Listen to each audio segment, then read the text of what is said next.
Hello, Edgewater community. Welcome to our educational series focused on energy.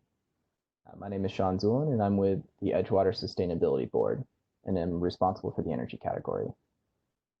It is my hopes you knew we had a sustainability board, but if you did not, this is a good opportunity to learn a little more information. So if you go to the Edgewater website, you can find the sustainability board through the government tab by going under boards and commissions and sustainability board.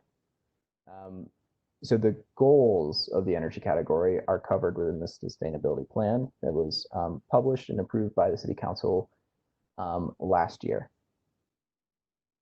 So I'm going to scroll down to the energy section. Forgive me for not having this teed up, but there's a lot of great content in here. So hopefully in seeing it, you'll get a little interest and want to explore it further. But the two goals for the energy category are first, to increase energy efficiency, opportunities for homes, businesses, and governments, and transportation. Sorry, just one government, which is our city council. And two, the second goal is to increase the use of clean, renewable energy from the current 28% level to 40% by 2025, 70% by 2030, and 100% by 2035. These are bold, ambitious goals. And in order to achieve them, we'll need the support of everyone, residents, businesses, and the government. What we're going to do in this first educational series is focus on the second goal, which is clean, renewable energy. So that's the energy sources that we use to produce electricity. So just a quick disclaimer, we are going to be going to Xcel Energy's website, and I am not a representative from Xcel, nor do I by any means believe myself to be an expert on the company. But I am here to help you understand how to navigate and potentially find a renewable energy options right for you. So first, we've got to go to Xcel Energy's website. You can do that by going to your browser and typing in xcelenergy.com. That'll bring you to the site that probably looks familiar to a lot of folks. Using the billing and payment function, you probably set up reoccurring payments or pay one time each month, or stop, transfer if you move in or out of the community. But what we're going to go to is the programs and rebates. So under programs and rebates, we're first going to focus on residential. So going to that section, looking at the available options, we're going to choose renewable energy options. This brings us to the main show for today, which is looking at the 5 options that are available to you within Xcel Energy's renewable sources options. So go ahead and ignore the good fit, best fit, time, effort, commitment level, etc. You'll understand why that's flagged here in a little bit. But what we have here are 5 potential options for you: Renewable Connect, Wind Source, Solar Rewards Community, Net Metering, and Solar Rewards. To give you a quick breakdown on this, because we're going to have a couple of other series that are focused on each of these in case you want to just learn more about a specific one. Renewable Connect is the building of solar panels within Colorado, outside of Denver, a bit east, where you can subscribe for a period of time for the energy there.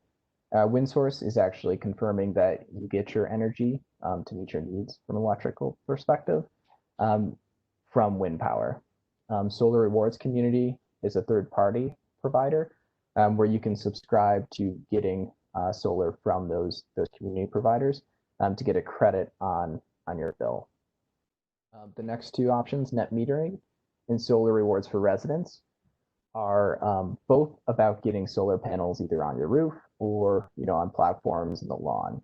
The main difference between these are whether you or Xcel Energy gets the renewable energy credits, known as RECs. So you may be wondering what RECs are, and this might be a good point to pause to give you some background. So I'm going to jump to this other tab, which talks a little bit about RECs. So RECs are considered currency to measure renewable energy produced to meet energy goals. So this is the way that companies, cities, states, countries can say they have actually met their renewable energy commitments. When they say they're going to go carbon free or they're going to go 20% renewable, the way they have that traceability is by having these renewable energy credits, which you get for producing and using renewable energy. So the different options drive towards either you receiving these RECs based on what you've done, or Xcel Energy receiving these RECs.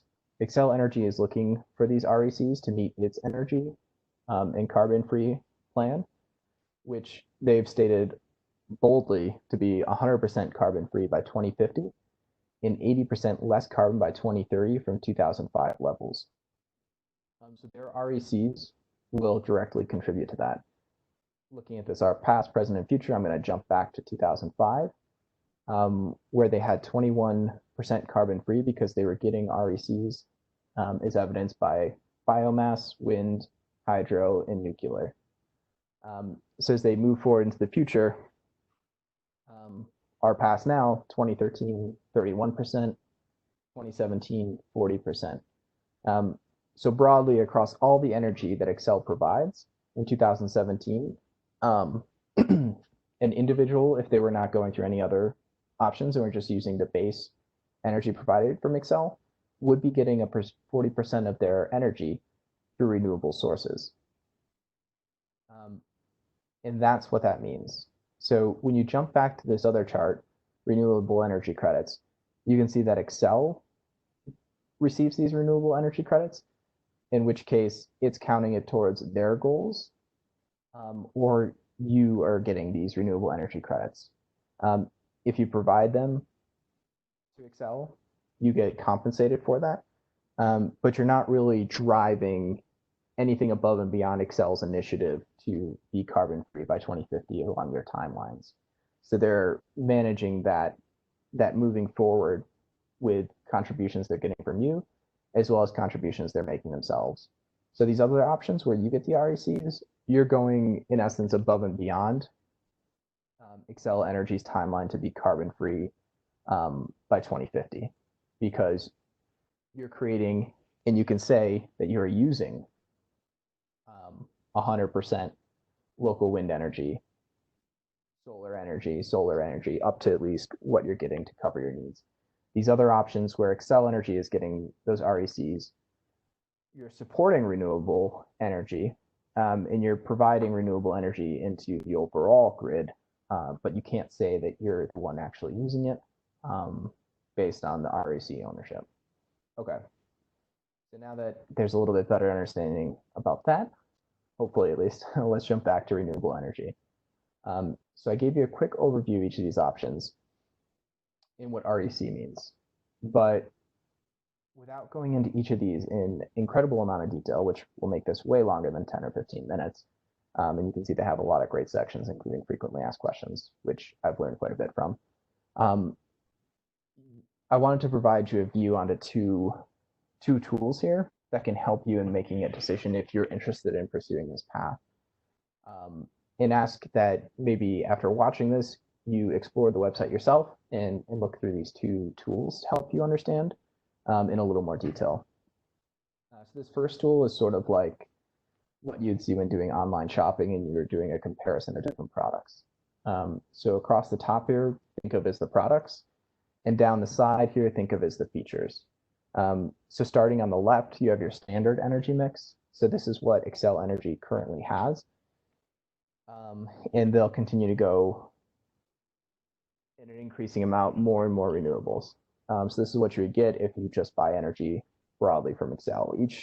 There is variation, state to state and county to county based on what you're getting. But broadly, this is what it is. And then it has each of the options that we just talked about up top and specific features.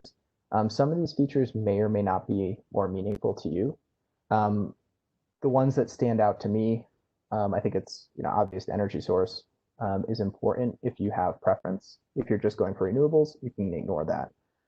I think cost to participant is important. Financial benefit is important, but there's a caveat to that.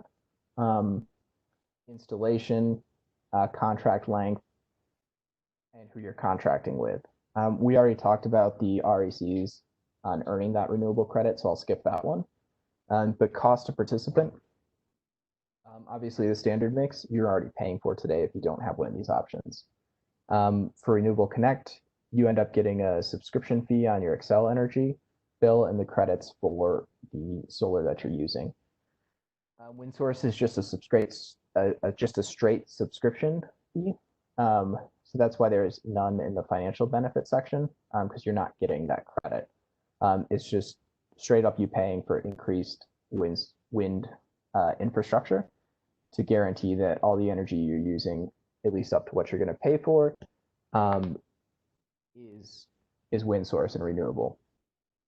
So it's a model of paying the standard energy mix price plus a subscription to make sure it's all wind source. Solar rewards, that again is where you're subscribing to a third party. So you have to pay a subscription fee, which basically builds the solar garden infrastructure, or if it's already existing, you're added in later, you're paying for the use of the facility. And that appears on your Xcel bill as a credit. Solar rewards, obviously you have to pay to have them installed and the equipment set up. And then that tracks your energy monthly use, as well as potentially getting additional if you go over your energy use and getting those credits for later months when you're under, when your energy use is under your creation. And because the RECs, this bottom line, are going to Xcel, they're paying you an incentive for those so they can claim them against their targets. Net metering is the same thing. So installation of the solar equipment and the offset of the bill based on the solar that you're using, but you don't get those incentives. So requires on-site installation. That one's pretty straightforward. They're either going to enter your property and do something or they're not. So solar panels on your roof or on the lawn, yes, that requires installation. Contract length is important if you're unsure of how long you're going to be somewhere, because all of these require contract with Xcel for them to benefit you over the long term. So if you move outside of a location that Xcel Energy doesn't provide energy, you may have to terminate a contract if it's extensive and pay an early termination fee. So WindSource is the most flexible month to month. The rest of these options, WindSource and the net metering without incentives are the most flexible, where the other ones have different durations up to 10 years or 20 years. Increasing costs for non-participants. I'm not quite sure, to be honest, how significant this is. I think it speaks to the idea that you're no longer paying for the standard mix. So the standard mix may become more expensive for others, but it's not quite clear to me. So contract with, this is a convenience factor to me at least. Being able to go through Xcel Energy directly, or having to engage with another service provider or third party. Solar garden company, which is for profit or non-for-profit. Third party to install solar panels, and then Xcel Energy itself to go through interconnected and potentially incentives. And then we spoke about the earned renewable credits. So if you feel more confused than you did at the beginning, I think that could be mitigated by further education series on these individual options. But you could also base this solely on the other tool to identify the right option for you, which is more about prompting you. I think of it as the wizard feature, because it'll ask you questions to understand what your needs are and then guide you to the right program. I've already gone through this today, earlier practice run for me, so hopefully I didn't mess this up for you too bad, which is why you see the best fit, good fit. But we'll go through this again in the which program is right for you. So this is the second tool option. So why are you looking into renewable energy options? Are you looking to help Colorado meet its energy goals and Xcel Energy meet its goals? Or are you trying to meet your own goals? So going above and beyond the initiatives. Me personally and individually, I'm looking to go above and beyond what the whole community is doing to try and drive change faster. So I want to meet my own clean energy goals.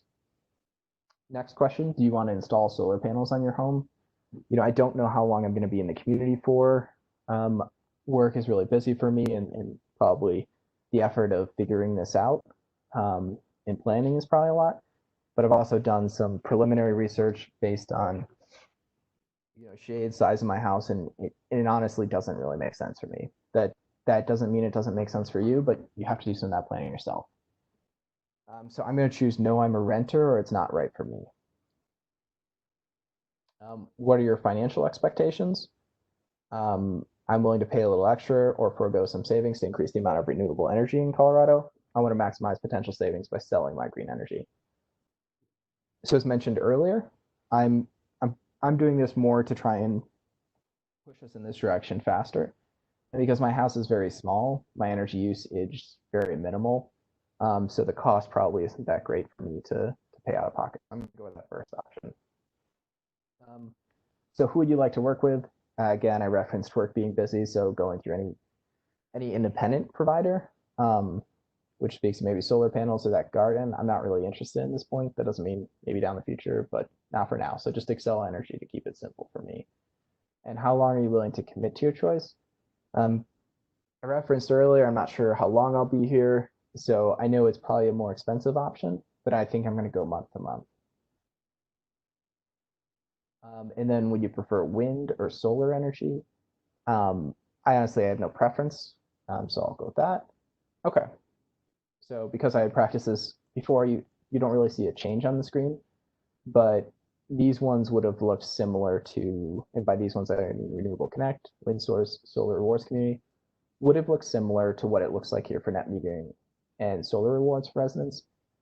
After filling out that survey, you would see these flags, maybe not on these options, maybe on the other options because they're the best for you, and you'd see a evaluation of time and effort, commitment level, and potential savings.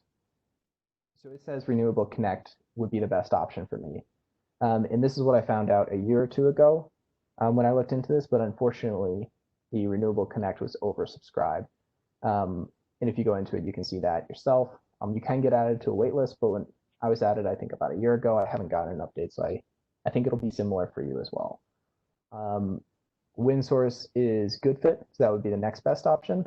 Time and effort is minimal because I'm just going through Excel. Commitment level is minimal because month to month. Potential savings are not there whatsoever because, as mentioned earlier, this is a subscription service, so it's above and beyond the cost of existing energy that you're paying. And then Solar Rewards Community is also an option. It's high on all of these levels, but I know I'll have to go through a third party, so it's not what I'm looking at. So I would encourage coming out of this section, now that you have a one way to get to the renewable energy options, two, a brief overview of these options available to you, and then three, a walkthrough of the matrix, as well as the what I call wizard tool.